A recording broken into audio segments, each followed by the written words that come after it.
La encontraron escondida en los jardines de Lúculo, temblando detrás de las vides que sus propios esclavos habían plantado años atrás. Horas antes era emperatriz de Roma, esposa del emperador Claudio, madre del futuro heredero, la mujer más poderosa del mundo conocido. Ahora era presa. Los pretorianos no la tocaron con el respeto debido a su rango, la arrastraron por el cabello, ese cabello que había sido peinado con aceites perfumados importados desde Arabia esa misma mañana, y ella que había ordenado ejecuciones con un gesto casual de su mano enjollada, que había decidido quién vivía y quién moría en el imperio más grande de la tierra, ahora suplicaba por minutos adicionales de vida que nadie le concedería. Su nombre era Valeria Mesalina, y lo que Roma le hizo en sus últimas horas no fue simplemente ejecución, fue demolición sistemática, fue convertir a la mujer más poderosa en la más indefensa, fue enseñarle, y a través de ella a todas las mujeres romanas que observaban, que el poder femenino era siempre prestado, siempre revocable, siempre terminaba en sangre. Si esta historia te atrapa desde la primera palabra, suscríbete ahora, porque vamos a descender juntos a uno de los capítulos más brutales de degradación imperial que Roma jamás orquestó, y no será fácil, no será glorioso, será simplemente la verdad desnuda de cómo el imperio trataba a quienes osaban tomar demasiado poder. Mesalina no nació para ser víctima, nació en el año 17 de nuestra era, en una de las familias más antiguas y poderosas de Roma, sangre patricia pura. Los Valerios podían rastrear su linaje hasta los fundadores de la República. Eso significaba algo en Roma, significaba que no eras simplemente ciudadana, eras aristocracia, eras clase gobernante, eras, en teoría, intocable. Se casó con Claudio cuando tenía 14 años, él tenía 48. No era matrimonio por amor, era transacción política, alianza entre familias, y Claudio, aunque brillante como historiador y administrador, era considerado patético como hombre, cojeaba, babeaba cuando se emocionaba, tartamudeaba, la corte imperial se burlaba de él a sus espaldas, y Mesalina, joven, hermosa, consciente de su propio poder, aprendió rápidamente que podía manipularlo. Cuando Claudio se convirtió en emperador en el año 41, casi por accidente, después del asesinato de Calígula, Mesalina se convirtió en emperatriz y descubrió que tenía talento para el poder, no el tipo decorativo de influencia que se esperaba de las esposas imperiales, poder real, sucio, efectivo. Comenzó a colocar a sus aliados en posiciones clave, a eliminar a sus enemigos mediante acusaciones estratégicas, a acumular riqueza confiscando propiedades de quienes caían en desgracia. Y Roma, esa Roma machista y tradicional, observaba con mezcla de fascinación y horror, porque Mesalina no pretendía ser modesta, no fingía ser simplemente la esposa devota detrás del trono, ejercía poder abiertamente, tomaba amantes, no en secreto, en las sombras como se esperaba de mujeres adúlteras de alta cuna, sino casi públicamente, como si desafiara a alguien a detenerla. Los historiadores romanos, todos hombres, la pintaron como monstruo de lujuria insaciable, escribieron que visitaba burdeles disfrazada, que competía con prostitutas para ver quién podía acostarse con más hombres en una noche, que su apetito sexual era enfermedad, perversión, evidencia de que las mujeres con poder se corrompían inevitablemente. Y quizá algo de eso era cierto, o quizá era propaganda, forma de justificar lo que venía después, porque es más fácil destruir a alguien cuando primero lo conviertes en demonio. Pero lo que es indiscutible, lo que incluso sus enemigos admitían, era que Mesalina había acumulado poder político real, que senadores la temían, que sus órdenes se cumplían, que durante años, mientras Claudio se perdía en sus manuscritos históricos y sus proyectos de ingeniería, ella gobernaba de facto, y eso, más que cualquier supuesto escándalo sexual, era su verdadero crimen, su pecado imperdonable, porque Roma podía tolerar muchas cosas, pero no podía tolerar que una mujer olvidara su lugar. El error final llegó en el año 48, y no fue error de lujuria, fue error de ambición política mal calculada. Mesalina se casó, públicamente con Cayo Silio, uno de los hombres más hermosos y ambiciosos de Roma, no en secreto, en ceremonia pública, con testigos, con regalos de boda, con toda la parafernalia de matrimonio legítimo. Los historiadores debaten qué estaba pensando. Algunos dicen que era golpe de estado velado, que planeaba que Silio reemplazara a Claudio como emperador, manteniendo ella el poder real. Otros dicen que simplemente había perdido la razón, que años de poder absoluto la habían convencido de que era intocable, que podía hacer cualquier cosa sin consecuencias.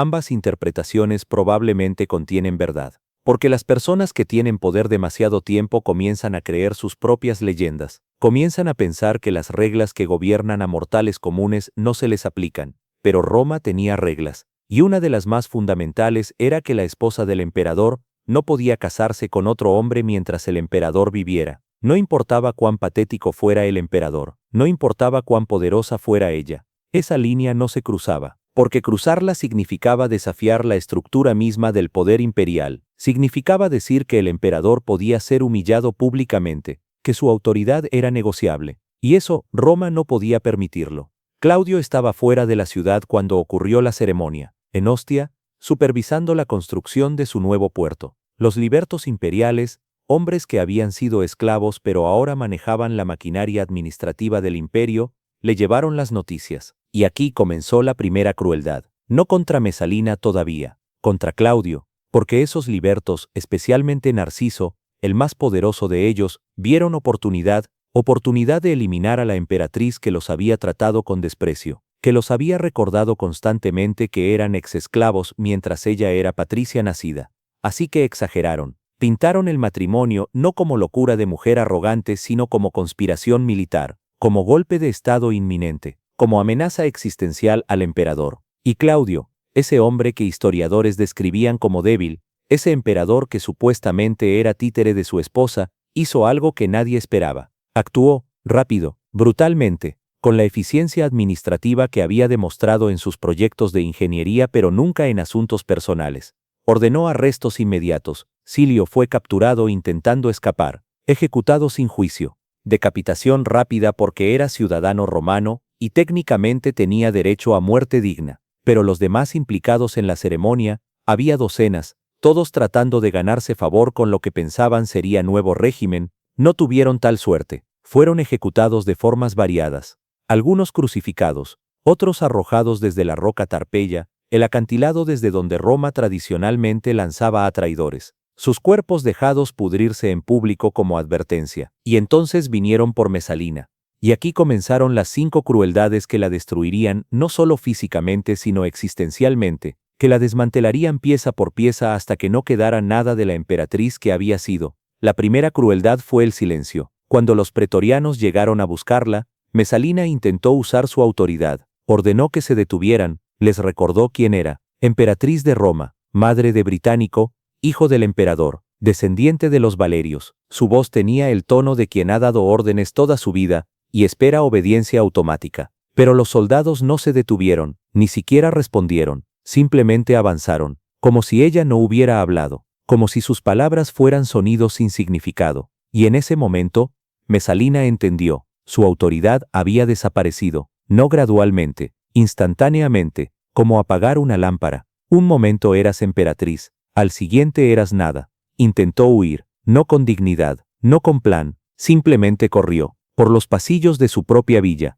donde había caminado con arrogancia durante años, donde había ordenado ejecuciones, donde había tejido conspiraciones. Ahora corría como animal perseguido, sus sandalias de seda resbalando en mármol pulido, su estola, la túnica formal de matronas romanas, enredándose en sus piernas. Detrás de ella escuchaba las botas de los soldados, metálicas, rítmicas, implacables. No corrían, no necesitaban correr, sabían que no tenía dónde ir. Se escondió en los jardines, esos jardines que habían pertenecido a Lúculo, el general que había traído cerezas a Roma desde Asia. Jardines que ella había confiscado años atrás, añadiéndolos a su colección personal de propiedades robadas. Ahora se agachaba entre las vides como ladrona. Respiración entrecortada, maquillaje corriendo por su rostro mezclado con sudor y lágrimas. Las joyas que había elegido esa mañana, collar de esmeraldas, brazaletes de oro, ahora pesaban como cadenas. Evidencia de lo que había sido,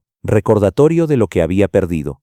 Los pretorianos la encontraron fácilmente, no porque fueran particularmente hábiles, porque ella ya no era la mujer calculadora que había sobrevivido años de política imperial. Era animal herido, paralizada por miedo, incapaz de pensar estratégicamente. Y cuando la sacaron de su escondite, la segunda crueldad comenzó, el trato físico. No la golpearon, eso habría sido rápido, casi misericordioso. La arrastraron, literalmente. Uno la agarró del cabello, ese cabello que peluqueras esclavas habían peinado elaboradamente esa mañana con rizos y trenzas al estilo griego, y tiró. Ella cayó, sus rodillas golpearon piedra, la piel se abrió, sangre corriendo por sus espinillas, y el soldado no la ayudó a levantarse, simplemente siguió tirando, arrastrándola por el suelo, por el camino de grava del jardín, cada piedra cortando su piel, su ropa rasgándose, su cuerpo siendo tratado no como emperatriz, no como ciudadana, ni siquiera como esclava, como objeto, como cosa sin valor que necesitaba ser movida de un lugar a otro. Si sientes que esta historia está penetrando más profundo de lo que esperabas, que está tocando algo sobre poder y vulnerabilidad que va más allá de historia antigua, comenta memoria, porque necesito saber que estas palabras están alcanzando no solo tu mente sino tu comprensión de cómo funcionan realmente las estructuras de poder. Y durante todo esto, Mesalina intentaba hablar, suplicar, pero las palabras salían rotas, incoherentes, porque el terror había desconectado la parte racional de su cerebro, solo quedaba el núcleo animal, el mamífero primitivo que entiende que está a punto de morir, que grita sin lenguaje, que suplica sin dignidad, y los soldados la ignoraban. Sus súplicas eran ruido de fondo, irrelevante. La tercera crueldad fue más sutil pero quizá más destructiva psicológicamente. La llevaron por las calles, no por las calles principales donde habría multitudes, sino por callejones, por rutas de servicio que los esclavos usaban, porque Roma no quería espectáculo, no quería que la ejecución de la emperatriz se convirtiera en evento público que pudiera generar simpatía o crear mártir. Querían que desapareciera, que fuera borrada tan silenciosamente como fuera posible. Pero en esos callejones había testigos, esclavos, sirvientes, gente pobre que vivía en Insulae, los edificios de apartamentos hacinados, y ellos observaban, no con simpatía, con algo peor, con satisfacción, porque Mesalina había sido cruel durante su tiempo en el poder, había ordenado confiscaciones arbitrarias, ejecuciones, había destruido familias para aumentar su riqueza, y ahora esas personas, las que no tenían nada, las que ella nunca había considerado dignas de su atención, la veían arrastrada como criminal común, y sus rostros mostraban lo que realmente pensaban, lo que siempre habían pensado pero nunca habían podido expresar, que se lo merecía, que esto era justicia, y Mesalina veía esos rostros, procesaba ese desprecio, y algo dentro de ella se rompió más profundamente que cualquier hueso fracturado, porque entendió que nadie vendría a rescatarla, que no tenía aliados reales, solo había tenido beneficiarios temporales de su poder, y cuando el poder se fue, se fueron también. Estaba absolutamente sola, más sola que cualquier mendigo en las calles, porque el mendigo al menos tenía la solidaridad de otros pobres. Ella no tenía nada, era universalmente odiada, y lo sabía. La cuarta crueldad llegó cuando los pretorianos se detuvieron, no en lugar de ejecución, en un espacio vacío entre edificios, un lugar sin significado, sin importancia, y le dieron un puñal. Corto, simple, la hoja brillando en luz de tarde, y uno de los soldados habló, primeras palabras directas que le dirigían. Tienes opción, hazlo tú misma, ten al menos esa dignidad. Era oferta que Roma hacía a ciudadanos condenados de alto rango, el derecho al suicidio, a morir por tu propia mano en lugar de ser ejecutado como criminal, era considerado privilegio, forma de preservar algo de honor familiar, y técnicamente, Mesalina seguía siendo ciudadana patricia. Seguía siendo madre del hijo del emperador, así que le ofrecían esta salida. Ella tomó el puñal con manos temblorosas, lo miró, el metal frío, el peso familiar. Había sostenido puñales antes, como símbolo de estatus, como parte de ceremonias, nunca como instrumento de su propia muerte. Levantó la hoja, la colocó contra su pecho, donde sabía que estaba el corazón, un empujón rápido, ángulo ascendente, terminaría en segundos. Pero no pudo, su mano temblaba demasiado. No de debilidad física, de algo más profundo, el instinto de supervivencia que no puede ser anulado simplemente porque sabes racionalmente que estás condenada. Su cuerpo se negaba, se rebelaba contra su mente, la hoja tocaba su piel, presionaba lo suficiente para causar dolor, pero no perforaba, no podía hacer que sus músculos completaran el movimiento, y los soldados observaban, sin expresión, sin compasión, pero tampoco sin crueldad particular, simplemente esperando, dándole tiempo. Más tiempo del que normalmente concederían, porque incluso ellos reconocían lo difícil que era esto. Mesalina intentó múltiples veces, cada intento fallaba, la hoja tocaba su piel, y su mano se detenía, el cerebro primitivo anulando la decisión racional, y con cada intento fallido, su humillación crecía, porque ni siquiera podía hacer esto, ni siquiera podía ejecutarse a sí misma con dignidad. Había perdido control incluso sobre su propia muerte, y los sollozos que emergían de ella ahora no eran de miedo solamente,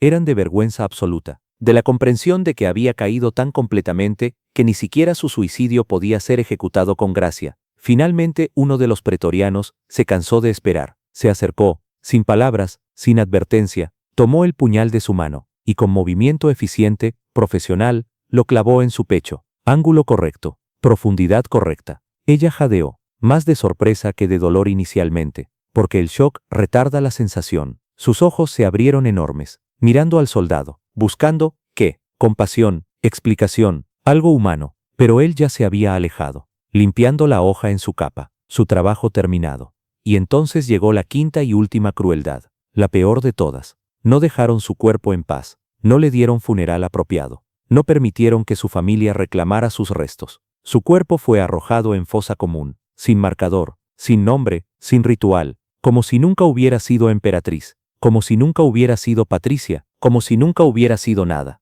Pero más que eso, Roma ordenó damnatio memoria, condena de la memoria. Su nombre fue cincelado de inscripciones públicas, sus estatuas derribadas. Cualquier documento oficial que la mencionara fue alterado o destruido. Era como si el imperio intentara borrarla retroactivamente de la existencia, como si pudieran deshacer el hecho de que una mujer había tenido tanto poder simplemente negando que alguna vez ocurrió.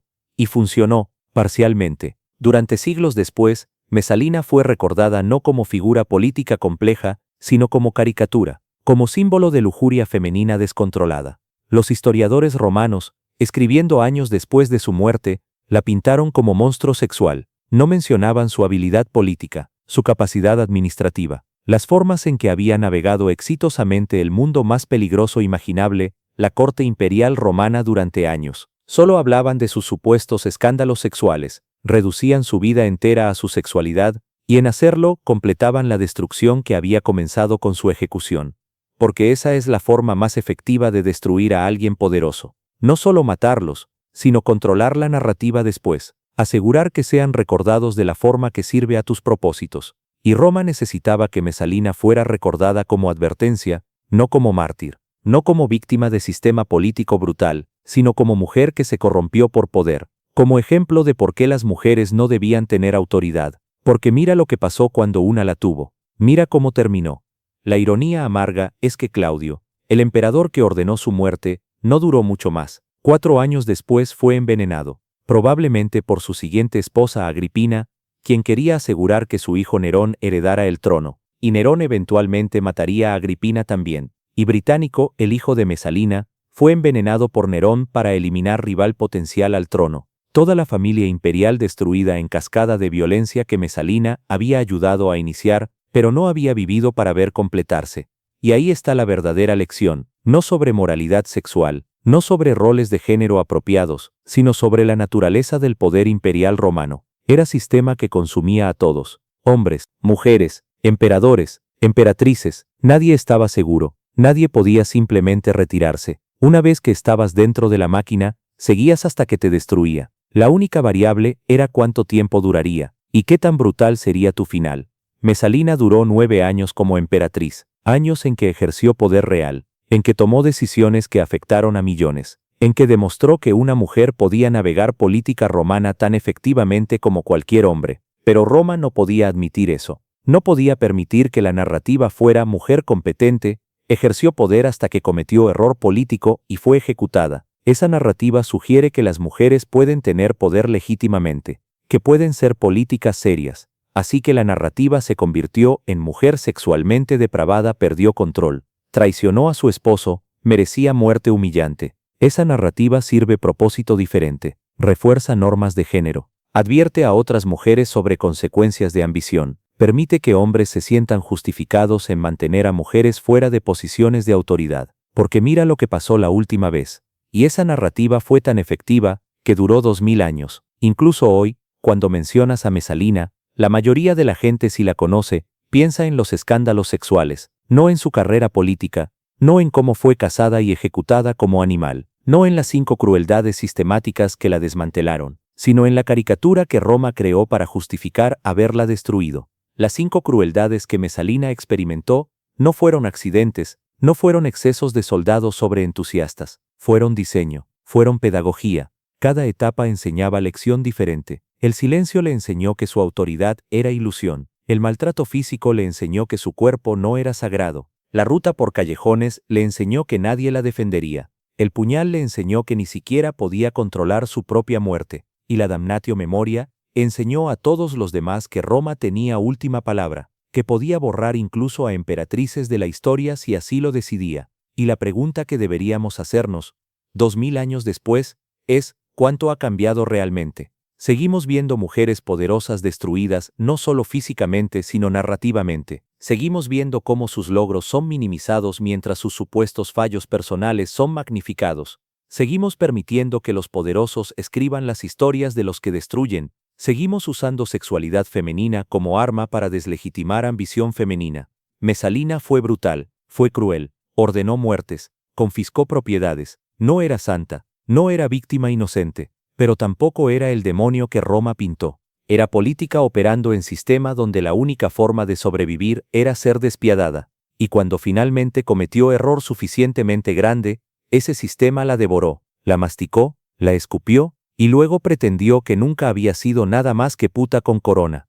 Roma no castigaba cuerpos simplemente para eliminar amenazas, castigaba cuerpos para crear narrativas, para enseñar lecciones, para mantener estructuras de poder. Las 5 crueldades infligidas a Mesalina no fueron sobre justicia, fueron sobre enviar mensaje. A todas las mujeres romanas, a todas las esposas de hombres poderosos, a todas las que alguna vez consideraran que podían ejercer autoridad independiente. El mensaje era simple: no importa cuán alto llegues, no importa cuánto poder acumules, al final, sigues siendo vulnerable, al final, podemos destruirte. Y no solo eso, podemos hacer que tu destrucción parezca justificada, podemos hacer que la historia te recuerde como lo decidamos.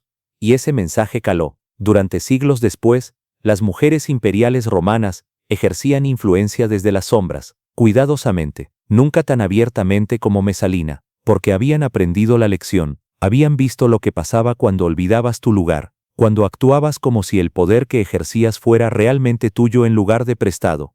El cuerpo de Mesalina se pudrió en fosa común, sin nombre, sin luto, pero su historia, distorsionada y manipulada como fue, sobrevivió, porque Roma necesitaba que sobreviviera, necesitaba la advertencia, necesitaba el ejemplo, y así Mesalina se convirtió en algo que nunca había querido ser, símbolo, no del tipo que ella habría elegido, sino del tipo que el imperio necesitaba. Advertencia eterna sobre qué pasaba cuando las mujeres olvidaban que el poder, en Roma, era privilegio masculino que podía ser revocado en cualquier momento, con violencia, con humillación, con borrado sistemático de todo lo que eras. Si esta crónica te estremeció, comenta memoria y suscríbete, porque las guerras no terminan con la muerte, terminan cuando se recuerdan.